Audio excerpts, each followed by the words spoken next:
Kali ini aku mau cerita tentang siklus hidup. Ini berkenaan dengan usia ya. Ketika kita usia muda nih ya, usia belasan, 20-an, 30-an, itu tuh kita masih memiliki banyak teman dan banyak pilihan. Di usia-usia tersebut kita memiliki tenaga yang luar biasa, pemikiran dan masih ambisi, optimis ya, semangatnya juga masih tinggi dan meledak-ledak, dan kita masih memiliki daya ingat yang luar biasa, kemudian tenaga juga luar biasa, dan kita dikelilingi oleh banyak sekali orang dan pilihan. Nah, ini kita harus benar-benar memanfaatkan dengan sebaik-baiknya. Ketika kita berusia di umur 40 sampai 50 tahun, itu tuh masa-masa bukan limit ya, bukan kritis juga, tapi masa-masa seleksi. Ini seleksinya ini secara natural ya. Misalkan saja itu seleksi dalam berkarir, dalam berkeluarga, ataupun dalam peran apapun. Karena di usia inilah kita berada pada titik identitas diri kita ini siapa. Inilah hasil yang saya usahakan dari masa-masa sebelumnya atau masa-masa muda saya ya. Dan kebahagiaan itu tertumpu di usia antara 40 sampai 50. Karena di usia seperti ini adalah usia pendewasaan identitas diri. Jadi ini tepat sekali kalau misalkan kita ingin membahagiakan diri kita sendiri ya, ataupun kepada siapa saja ya, karena di usia ini usia mapan menurut saya. Dan kita masih memiliki orang-orang pilihan yang masih selalu bersama dengan kita. Jadi benar-benar di usia ini adalah usia identitas siapa kita.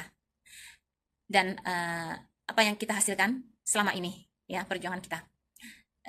Dan di atas antara transisi 45 mungkin sampai 50 ataupun 55 ya, apa yang saya amati, sebenarnya usia ini adalah usia yang boleh saya katakan masa-masa kritis.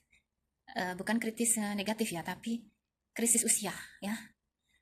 Krisis usia karena kita mulai kehilangan bukan identitas, tapi kita mulai kehilangan mungkin stamina kesehatan, stamina fisik kita mulai menurun, dan mungkin daya ingat, mungkin semangat ya, kita sudah tidak seperti lagi di usia yang masih muda, yang memiliki banyak impian ya, banyak teman, dan semakin kesana ya, itu akan semakin sedikit teman, dan juga semakin berkurang ya tenaga kita. Makanya ketika kita masih muda, itu manfaatkanlah sebaik mungkin. Karena di usia-usia tersebut ya, itu penyakit mungkin akan mulai berdatangan. Kemudian masa-masa antara hidup dan mati ya, penyakit, hidup, sehat, ataupun sakit ya, itu di usia tersebut. Dan kalaupun kalian ingin membahagiakan hidup ya, di usia-usia inilah. Karena setelah itu ya, di atas usia 60 itu sudah kekhawatiran mulai muncul terhadap diri kita sendiri, dan juga motornya juga mulai melambat, dan kita sudah mungkin merasa tidak nyaman dengan diri kita sendiri. Jadi di usia 60-an itu memang sudah waktunya masa-masa kita benar-benar istirahat ya. Bukan dalam arti menunggu kematian, tapi ya saatnya kita mengurus diri kita sendiri. Itu aja. Dan selanjutnya adalah ya masa-masa kita harus berserah diri. Mungkin itu bisa saya katakan. Dan sebagai manusia, kita harus mampu membahagiakan hidup kita sendiri dan bersiap-siap apapun yang akan terjadi.